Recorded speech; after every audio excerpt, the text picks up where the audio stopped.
He was really relaxed and funny on the golf course. My wife, Ann, thought that Marcia was really friendly, although not a great golfer. Jason is smart. So is Marcia. I don't know what happened in that presentation, but it was not what I expected. I wonder if they really understand our business. I don't know how much they know about our business, but they do know about labor, turnover, and why the high-skilled employees leave. They were uptight during the presentation, almost unsure of themselves. That makes me nervous. Iggy may not fully understand the business. He's all wrapped up in the tech side of it. He had 100 questions about our platform and data structure. He was all over the place, but he was asking the right questions. Outsourcing always makes me nervous. How will they treat our employees if they're coming from outside? They'll never understand our culture. Is our culture the problem, really? The culture? That's interesting, Sue. The numbers say something else. Everything I see says that our culture is great. Everyone I talk to loves Acme lasers. They're true believers. People say what you want to hear, but they vote with their feet. Their feet are walking. That's not fair.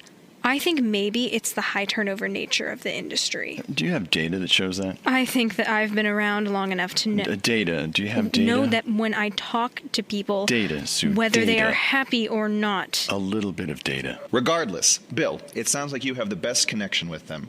Reach out and ask them for a meeting and a proposal. We need details and the how, not just generalities. By the way, how'd you get Marcia to play? She doesn't seem like she would play golf. Based on how she played, she doesn't. Anyway, when I told them I was bringing my wife, Jason brought Marcia as the fourth. I can't take their presentation to the board. It's a mess of research without much how the change will get done or what the impact will be. Let me know when we're setting the meeting, Bill, and let's make it soon. I think that I should make the call because I head up HR. Didn't you hand that off to Bill because of your workload? I did. It's just so important that I want to step in. No offense, Bill. How could I take offense? You believe I can't handle the project that you gave me. Bill, it's not that. It's just the... Sue, Bill's on point for this, but we'll all make the final decision together. I need to take this call. Bill, I'll catch up with you later. Hi, I am so glad that you called. Bill and Cole are walking the production floor on the way to the research and development area to evaluate its safety issues themselves regarding the Jen Benson safety concerns. Bill, do you have a handle on the impact job pillars can make on our numbers? I'm going to talk about that with Marcia. I think that she's the numbers and operations person. I heard a lot of numbers about a lot of other companies, but I didn't hear any about us. I wonder if they know the impact. I mean, do they know that if they can increase tenure by just 2 more months for our high-skilled people, that it's a big number? I'm telling you right now, I cannot take what we heard in the last meeting into the board of directors package. Now, Bill, we need to know what is the program, how long to finish the program, what are the projected results, and how long until we reach those results. Without those numbers, this whole idea is worthless to our board. I'm on it, Chief. I'll get those questions answered and a few more. All right, next item. What's the OSHA issue in this part of the facility? I'll show you the area. Bill is in his office talking on his speakerphone with Marcia from Job Pillars. We're listening in. And Ann said that she had a great time, although I think you might need to work a little on your drive out of the box, and your short game, and your putting. But other than those things, I think your golf game is perfect. Well, you didn't tell me you were going to bring in a semi-pro to play against. Ann clearly spends more time playing than I do. I'm just glad we weren't playing for money, or I'd be broke. We'll play another time, and we'll spot you a few strokes. Like maybe 50? Hey, I wanted to call you about some things from your presentation. I think that we didn't fully show how we can help Acme. I'm glad that we are going to get another meeting. That's what I wanted to talk to you about. I really like Job Pillars, and I think that there are opportunities to make this work. But this next presentation has to be much deeper. We want this to be exactly what you and Acme need, so tell me what you're thinking. Think of this presentation as a board-level presentation, almost like a business plan. It's good to know about your company, but be really brief. We need to know the what, the how, and how much impact your program would make. Methodology and results. Got it. We also have case studies. That's great, but leave those for the end. We really need to know the numbers. what you know about our employees and turnover, how the program works. Don't be afraid to give us the nitty-gritty. What's the impact in tenure and cost savings for us? And really important is how fast this will implement and how soon we will see improvement. I think I have it. Will you be our executive sponsor? Well, I kind of am, don't you think? Absolutely. You're in the chair to make the decision, or at least have a big impact on it with sign-off. It's a big deal for everyone there. You're providing me with the information to present the best solution. I may have some more questions along the way. Oh, and one more thing. Can we talk to a few of your people who are on the bubble? Yeah, I'm your guy. Well, I need two things.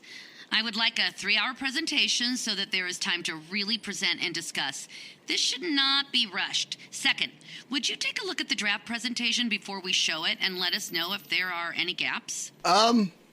Yeah, I don't know if anyone has asked for that before. Marcia, I really need for you to have your best presentation for us, so yeah, I'll take a look at it. I'm not gonna negotiate for price or anything like that, but I'll give you some feedback, and if you're going off the rails, I'll let you know. I think I won't have a problem getting the 3-hour meeting.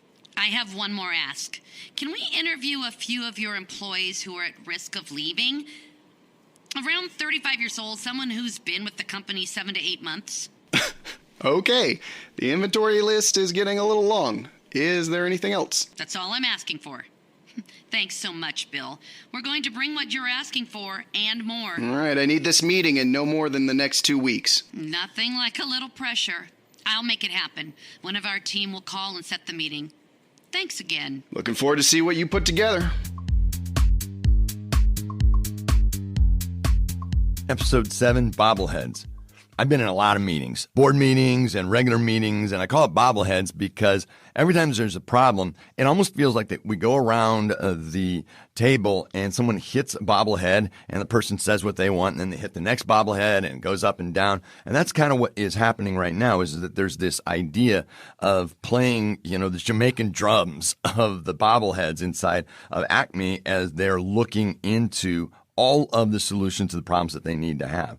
One thing I want to back up a little bit is one of the characters that's in there is what we would call an eel in the deal. And Sue is that eel in the deal. And you can hear her. She's trying to deflect who's got accountability. She's trying to say this isn't going to work, that she has concerns, blah, blah. She has no answers. All she has is problems.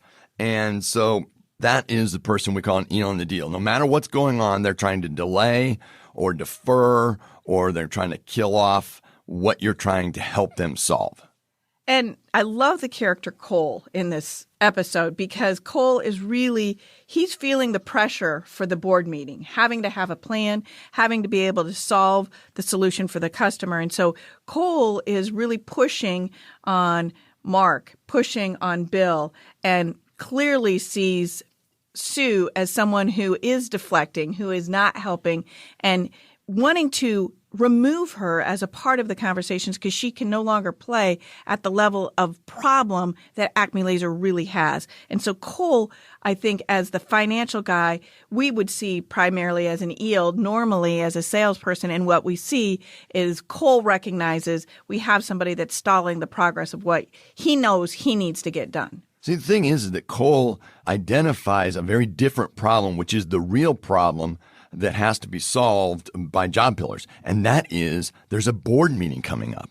They need a plan on how they're going to collapse the amount of space. They're going to decrease the amount of time it takes to run the production and to get it out to their customers. Have all the customers they need, but they can't get the production. And Cole is looking at the board meeting as his real problem, which most companies on the outside wouldn't understand. The board meeting is the problem. So solve that problem by solving the other problem.